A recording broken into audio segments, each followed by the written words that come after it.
মুরগি একটা চুরি করছে, দইরা রান্দা দিয়ে এক কোপ, এরকম করা যাবে না, ওটা গভর্নমেন্ট করবে। তো রাসূল সাল্লাল্লাহু আলাইহি ওয়াসাল্লাম ছিলেন চিফ অফ দা গভর্নমেন্ট, রাসূল সাল্লাল্লাহু আলাইহি ওয়াসাল্লাম ডান হাত কেটে দিবে। কিন্তু যেই মেয়েটা চুরি করছে এলাকার খুব সম্ভ্রান্ত বংশের মেয়ে, অনেক সময় হয় না এমপির মেয়ে, চেয়ারম্যানের মেয়ে, বড় বিজনেস ম্যাগনেটের মেয়ে, ছেলে অন্যায় করে ফেলছে একটা, আছে না নাই? এখন সাহাবীরা দেখলেন মদিনায় যদি বিশ্বনবী এই চুরির বিচার কার্যকর করে মেয়েটার হাত কেটে দেয়, এই মেয়েটার সম্ভ্রান্ত বংশের লোকেরা বিশ্বনবীর উপর চড়াও হবে, নতুন করে দাঙ্গা বাঁধবে, সবাই যে বিশ্বনবীর কাছে বলবে, কিন্তু কেউ সাহস পায় না। উসামা বিন যায়েদ বিশ্বনবীর ভালোবাসা বড়ই পছন্দ করতেন বিশ্বনবী। সাইয়েদনা উসামা বিন যায়েদ রাদিয়াল্লাহু তাআলা আনহুকে সবাই বললেন, উসামা তুমি যাও, তোমারে বিশ্বনবী বড্ড ভালোবাসে, তুমি বললে তোমার কথা নবী ফিরাবে না। সাইয়েদনা উসামা যায় বললেন, ইয়া রাসূলুল্লাহ, সবাই মিলে আমারে পাঠিয়েছে যেন আমি সুপারিশ করি, যদিও বনু মাখজুমিয়া গোত্রের মেয়েটা চুরিতে ধরা পড়েছে, মেয়েটা আসলেই চোর, চুরি করেছে, কিন্তু বড় একটা বিষয়কে খেয়াল করে নবী সবার সুপারিশের কারণে এই মেয়েটার হাত আপনি কেটে দিয়েন না।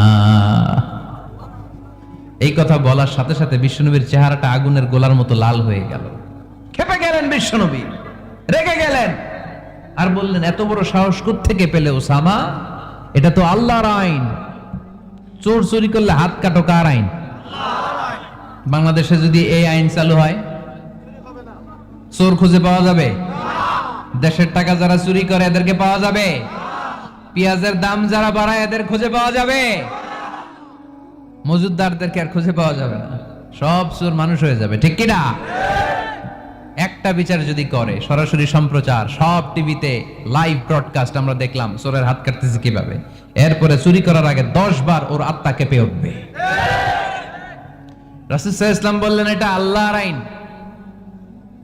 কেমন করে তুমি সুপারিশ করো আল্লাহর আইন থামানোর জন্য?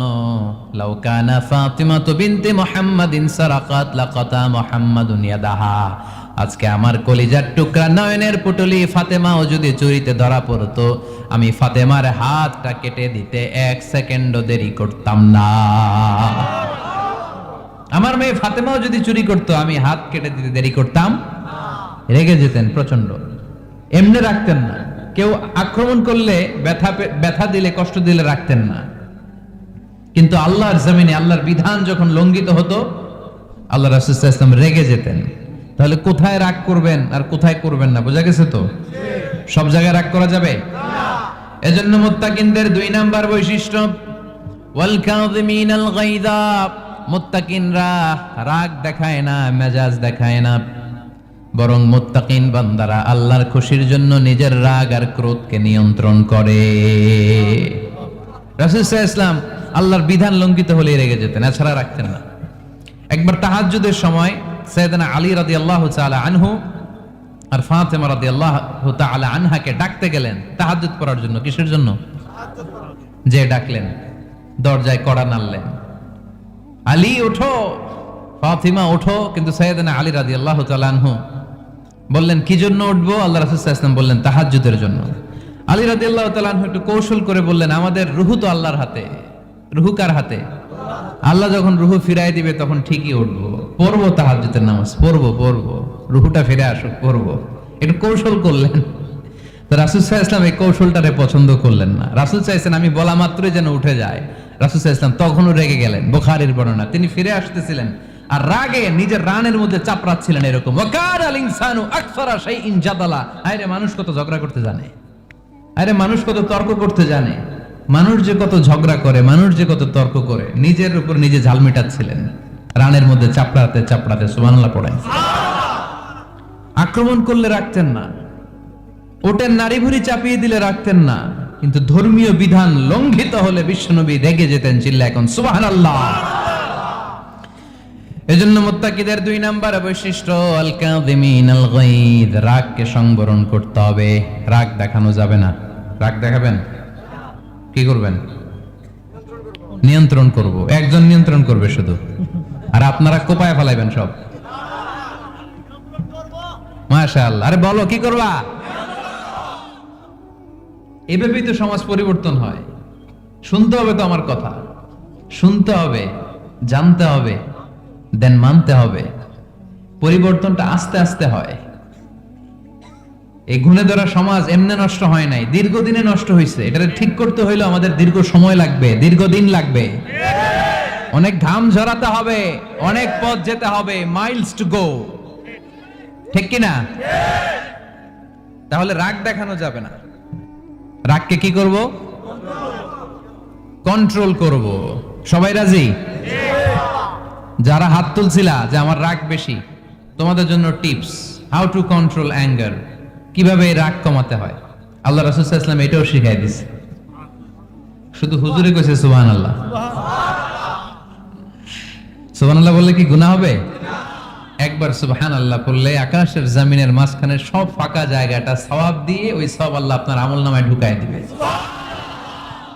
খুব চালাক এই এলাকার লোকেরা, সওয়াবের কথা শুই না, লাভ শুই না। সুবহানাল্লাহ, লাভ আছে যেখানে আমরা আছি। তো হাউ টু কন্ট্রোল অ্যাঙ্গার, কিভাবে রাগ থামাবো? যেহেতু মুত্তাকিনদের 2 নম্বর বৈশিষ্ট্য ওয়াল কাযিমিনাল গায়জ, মুত্তাকিদের বৈশিষ্ট্য তারা রাগকে নিয়ন্ত্রণ করে। আল্লাহ রাসূল শিখাই দিলেন, 4টা পদ্ধতি শিখালেন রাগ কমানোর। কয়টা মনে থাকবে? ইনশাআল্লাহ অ্যাপ্লাই করব এগুলো, দেখবো আজকে থেকে রাগ কমে কিনা। পারা যাবে? 2 সাহাবী বিশ্বনবীর সামনে ঝগড়া লাগলেন, কথা কাটাকাটি, কথার পিঠে কথা, কথার নাম লতা। কথা বলতে বলতে ঝগড়া লাগতে লাগতে এক সাহাবী রেগে মেগে আগুন, মারামারির জন্য উদ্যত হলেন। বিশ্বনবী দেখলেন ওই সাহাবীর চেহারাটা একেবারে আগুনের গোলার মতো লাল হয়ে গিয়েছে। বিশ্বনবী বললেন, ইন্নী লা আ'লামু কালিমাতান, আমি এমন একটা বাক্য জানি, এই রাগান্বিত সাহাবী যদি এখন এই বাক্যটা পড়া শুরু করে দেয়, তার রাগটারে নিমিষেই ঠান্ডা বানায় দিবে কে? ওই সাহাবী বললেন, ইয়া রাসূলুল্লাহ, কি সেই বাক্য আমারে শিখায়া দেন। বিশ্বনবী বললেন, পড়ো আউযু বিল্লাহি মিনাশ শাইতানির রাজীম। আবার পড়েন আউযু বিল্লাহি মিনাশ শাইতানির রাজীম। সুবহানাল্লাহ। রাগ কমানোর দোয়া, সহিহ হাদিস। ওই সাহাবী যদি এই বাক্যটা পড়ে তার রাগ কমে যাবে। বাক্যটা হচ্ছে আউযু বিল্লাহি মিনাশ শাইতানির রাজীম, বিতাড়িত শয়তানের কাছ থেকে আল্লাহর কাছে পানাহ চাচ্ছি, প্রোটেকশন চাচ্ছি। বলতে দেরি, রাগ থামতে দেরি হবে না। টিপস নাম্বার 1 মনে থাকবে তো? ইনশাআল্লাহ। টিপস নাম্বার 2, বিশ্বনবী বললেন, ইযা গাদিবা আহাদুকুম ফালইয়াসকুত, তোমাদের যখন প্রচন্ড রাগ চলে আসে, বেশি যখন, প্রচন্ড যখন তোমরা রেগে যাও, তখন কথা বন্ধ করে চুপ হয়ে যাও। কি করতে হবে? চুপ, একেবারে চুপ। অনেকে রাগের সময় গড়গড় করে কি যেন বলতে থাকে, আছে না নাই? রাগে গড়গড় করতে থাকে আর কি যেন বলতে থাকে। যত বলবেন, যত গালি দিবেন, বলে না গালি দেয় না রাগের সময়, অশ্রাব্য ভাষায় অনেকে গালি গালাজ শুরু করে দেয়, আছে না নাই? না, আসুকুত, ইযা গাদিবা আহাদুকুম ফালইয়াসকুত। আল্লাহ রাসূল সাল্লাল্লাহু আলাইহি ওয়াসাল্লাম বললেন, যখন তোমাদের কেউ প্রচন্ড রেগে যায়, সে তার কথা যেন বন্ধ করে দেয়। চুপ, keep silent, keep quiet, relax, cool. পারবেন? তাহলে প্রথম টিপস কি পড়তে হবে? বাইরে নামক দিয়া পড়েন আউযু বিল্লাহি মিনাশ শাইতানির রাজীম। এটা হলো 1 নাম্বার টিপস। 2 নাম্বার টিপস, ইযা গাদিবা আহাদুকুম ফালইয়াসকুত। মাশাআল্লাহ, চুপ থাকতে হবে। বেশি রাগ চলে আসলে কি করতে হবে? চুপ থাকতে হবে।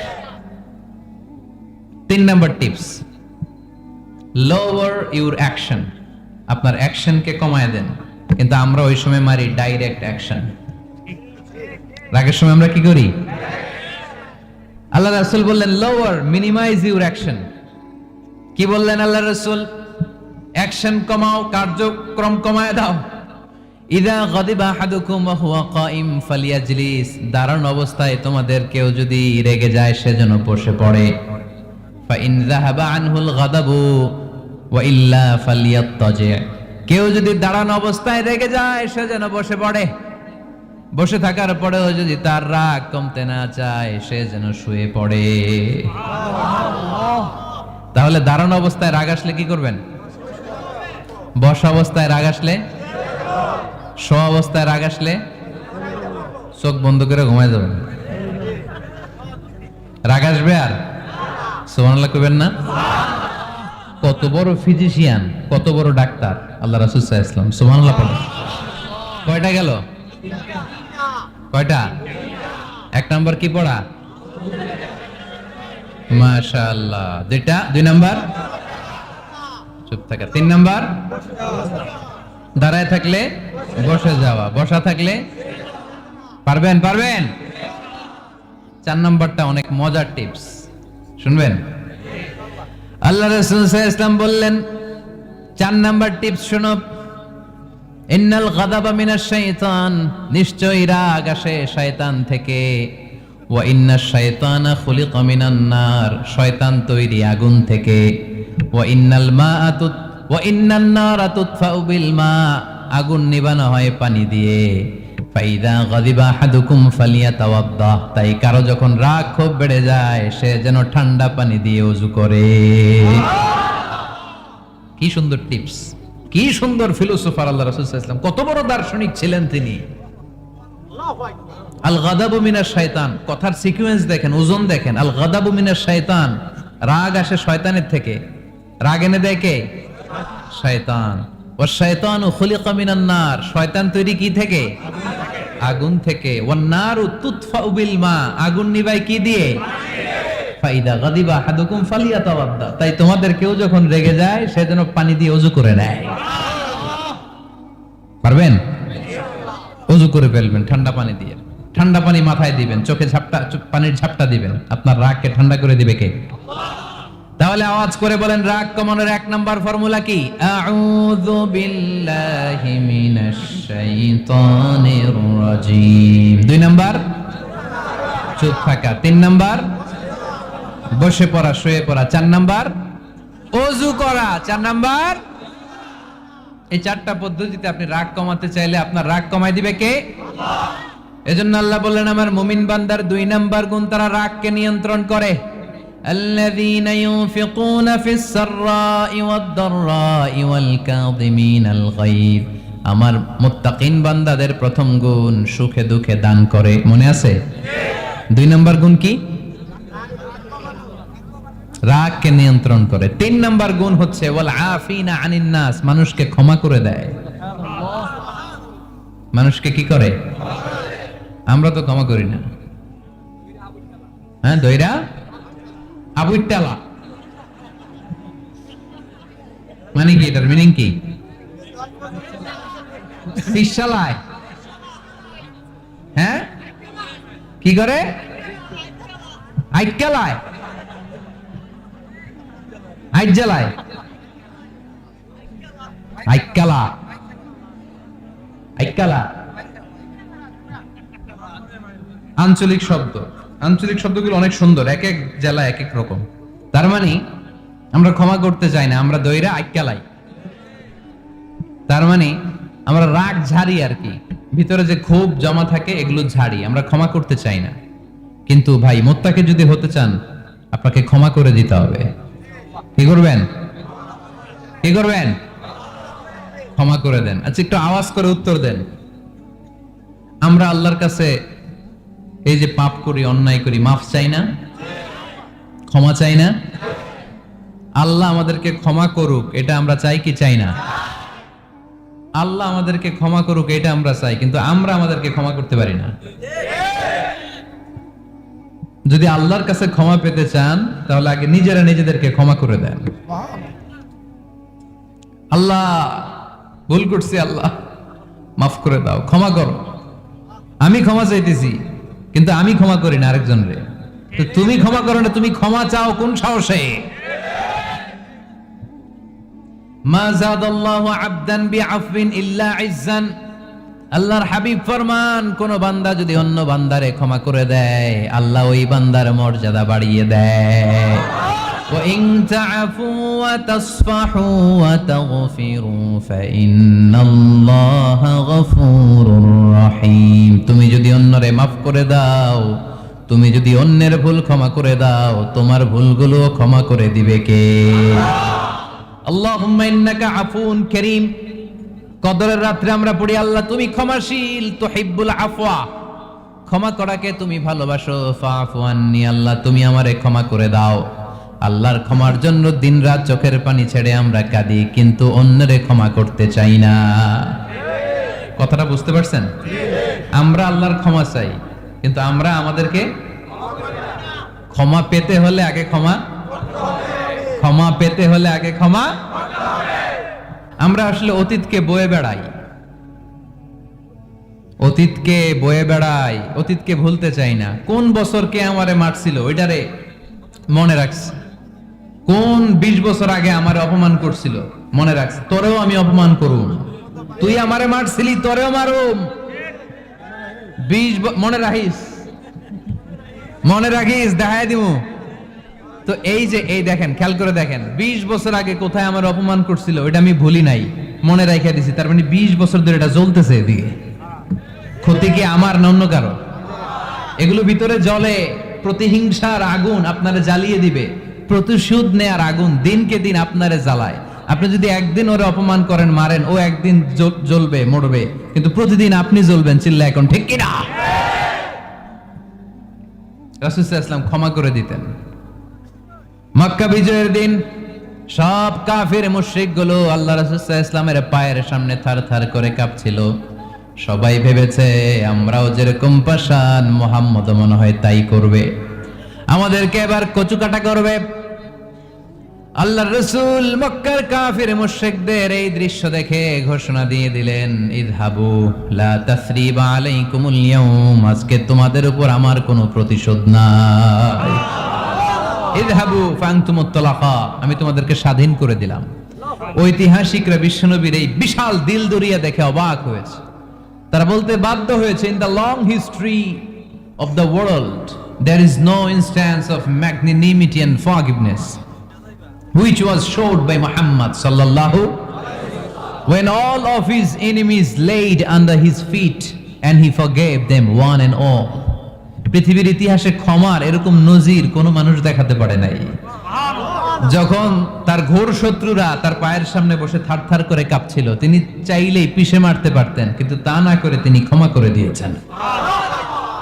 এজন্য কি করবেন? ওয়ালা আফিনা আনিন নাস, মুত্তাকি বান্দার 3 নাম্বার বৈশিষ্ট্য, মুত্তাকি বান্দারা ক্ষমা করে দেয়। তারা মনের মধ্যে হিংসা, রাগ এগুলো পুষে রাখে না। সুবহানাল্লাহ পড়েন। যারা ক্ষমা করে এরা অনেক ভালো থাকে ভাই, জানেন? আপনি ক্ষমা করে দিলে আপনি শান্তিতে থাকবেন। আপনি যদি আপনার ব্যাড এক্সপেরিয়েন্স, তিক্ত অভিজ্ঞতা, কে আপনারে গালি দিছিল, কষ্ট দিছিল, সবসময় এগুলো বয়ে বেড়ান, it will burn yourself inside. এগুলো আপনার ভিতরে জ্বালায় পড়ে ছারখার করে দিবে। আর যদি ভুলে যান, জায়গায় মাফ করে দেন, তাহলে শোধবোধ সব শেষ, আমি আছি শান্তিতে, ঠিক কি না? আমরা শান্তি চাই কি চাই না? আমরা অতীতের এই কষ্ট বুকে নিয়ে আর চলতে চাই? সমাধান একটাই, ক্ষমা করে দেন।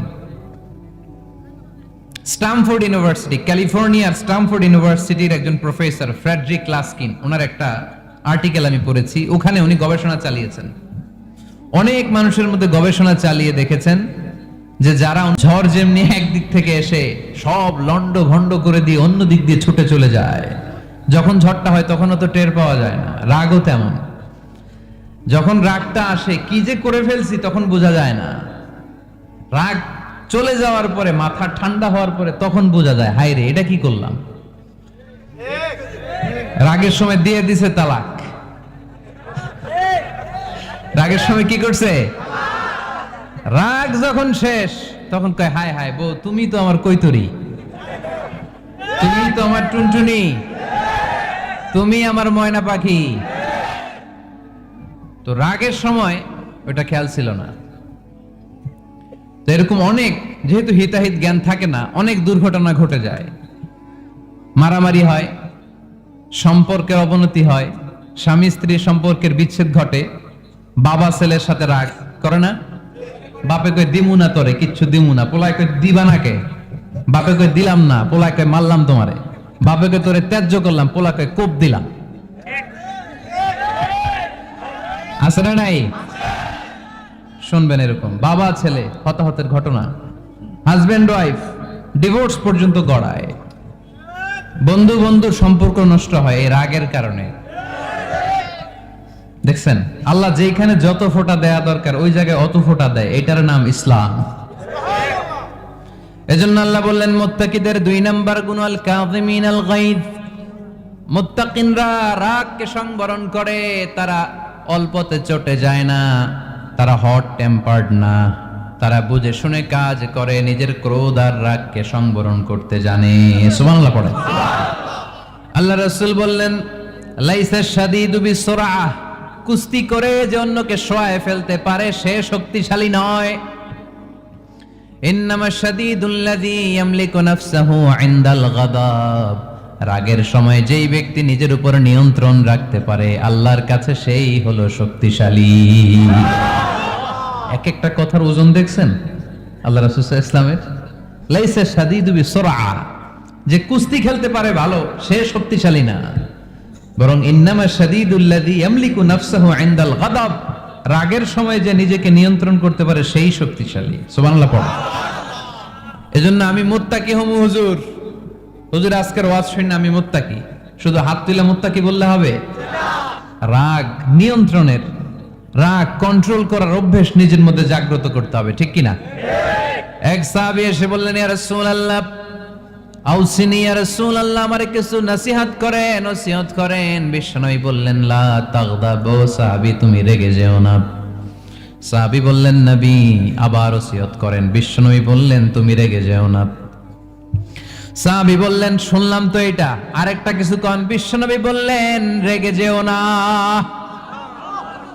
রাদ্দাদা মিরারান, বারবার যতবার সাহাবী বিশ্বনবীর কাছে নসিহত চাইলেন বিশ্বনবী একটা নসিহতই করলেন, রেগে যেও না। কারণ রেগে গেলেন তো হেরে গেলেন। রেগে গেলেন তো হেরে গেলেন। ওরা আপনারে রাগাতে চাইবে, আপনি ঝগড়া করতে চান না, ওরা আপনারে পায়ে পাড়া দিয়ে ঝগড়ায় নামাতে চাইবে। চিল্লা এখন ঠিক কি না? ওরা পায়ে পাড়া দিয়ে ঝগড়া করবে, ওরা আপনারে অলওয়েজ পোক করবে, ওরা আপনারে হট টেম্পার্ড বানাতে চাবে, আপনারে অস্থির করে দিতে চাবে। কিন্তু ফর্মুলা আমাদের ভালো জানা আছে। আমরা কোরআন থেকে ফর্মুলা নিয়ে চলি, মানব রচিত কোনো ফর্মুলায় আমরা চলি না। জোরে বলেন ঠিক কি না?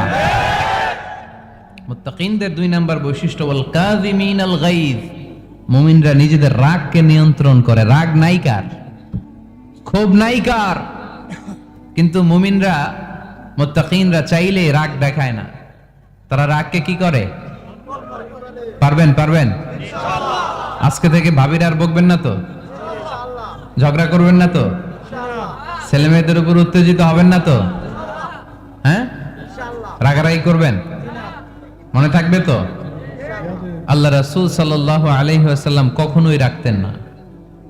সুবহানাল্লাহ নাই? আল্লাহ রাসূল সাল্লাল্লাহু আলাইহি ওয়াসাল্লাম কখনোই ওনার সাথে কেউ খারাপ আচরণ করলে উনি রাখতেন না। ওনাকে অত্যাচার করা হয়েছে তিনি রাখতেন না, জুলুম করা হয়েছে তিনি রেগে যেতেন না। রাসূল সাল্লাল্লাহু আলাইহি ওয়াসাল্লাম মক্কায় যখন নামাজ পড়তেন উটের পচা নাড়ি ভুঁড়ি আল্লাহ রাসূল সাল্লাল্লাহু আলাইহি ওয়াসাল্লাম ঘাড়ে আর পিঠের উপর চাপিয়ে দেয়া হতো। আমাদের কার কার পিঠের উপর নামাজ অবস্থায় উটের বা গরুর নাড়ি ভুঁড়ি চাপায়া দেয়া হয়েছে এলাকায়? আছে কেউ? নাই। তায়েফের ময়দানে আল্লাহ রাসূল সাল্লাল্লাহু আলাইহি ওয়াসাল্লাম দাওয়াত দিতে গেলেন, নিজের লাভের জন্য না তায়েফবাসীদের লাভের জন্য?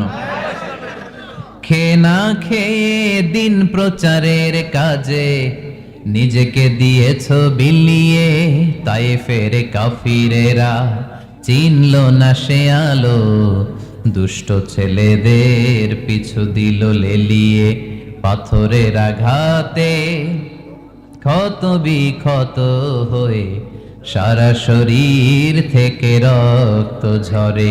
হে রাসূল তোমাকে ভুলি আমি কেমন করে, হাজার ব্যথা বেদনার পরে ফিরে আসনি তুমি আপন ঘরে, দিনের আলো তুমি ছড়িয়ে দিতে, চলে গেলে মদিনায় মক্কা ছেড়ে। হে রাসূল তোমাকে ভুলি আমি কেমন করে, হে রাসূল তোমাকে ভুলি আমি কেমন করে। ঠিক কি না? তায়েফের ময়দানে রক্তাক্ত হলেন তিনটা জায়গায়, দেখে এসেছি আমি। এখানে আহত করা হলো, আবার উঠে দাঁড়ালেন, আবার পাথর মারা হলো। কোন গায়ে পাথর মেরেছো তোমরা? এরকম সুন্দর শরীর পৃথিবীর কোন দ্বিতীয় মানুষের ছিল নাকি? এত সুশ্রী মানুষ, শুভ্র মানুষ, পরিচ্ছন্ন মানুষ দুনিয়াতে দ্বিতীয়টা ছিল না। এত নুরানি চেহারার মানুষ পৃথিবীতে দ্বিতীয়টা নাই। এই মহানবীকে ওরা পিটিয়ে রক্তাক্ত করেছে, পাথর মেরে রক্তাক্ত করেছে। 3 বার গেছি ওদের লাভের জন্য, ওরা আমারে মারলো। আহা, তারপর রাসূল সাল্লাল্লাহু আলাইহি ওয়াসাল্লাম কি রেগে গিয়েছেন? কারণ রেগে গেলেন তো হেরে গেলেন। কোনোভাবে রাসূল সাল্লাল্লাহু আলাইহি ওয়াসাল্লাম রাখতেন না। নিজের উপর অত্যাচার আসলে রাসূল সাল্লাল্লাহু আলাইহি ওয়াসাল্লাম রাগেন নাই। আনাস রাদিয়াল্লাহু তাআলা আনহু আল্লাহ রাসূলের খাদেম ছিল। উনি বললেন, কুনতু আমশি মা রাসূলিল্লাহ, আমি একবার রাসূল সাল্লাল্লাহু আলাইহি ওয়াসাল্লামের সাথে কোথাও যাচ্ছিলাম। ওয়া আলাইহি বুরদুন নাজরানি, তখন রাসূল সাল্লাল্লাহু আলাইহি ওয়াসাল্লামের গায়ে ছিল নাজরান থেকে আনা একটা চাদর। আপনারা চাদর পরেন না শীতকালে? রাসূল সাল্লাল্লাহু আলাইহি ওয়াসাল্লাম চাদর পরতেন। রাসূল সাল্লাল্লাহু আলাইহি ওয়াসাল্লাম নাজরান দেশ থেকে আনা একটা চাদর পরেছেন, গলিজুল হাশিয়া, যেই চাদরের এই কর্নারের ডিজাইনটা ছিল খসখসে। কি ছিল?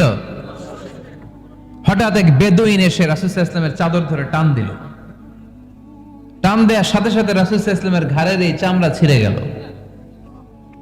এই খসখসে যেহেতু ডিজাইন চাদরের, ওই খসখসে ডিজাইন ঘাড় আর কাঁধের এখানে যখন টান খেলো, ওই খসখসে ডিজাইনের দাগ বসে গেল, রাসূলের চামড়া ছিঁড়ে গেল ঘাড়ের।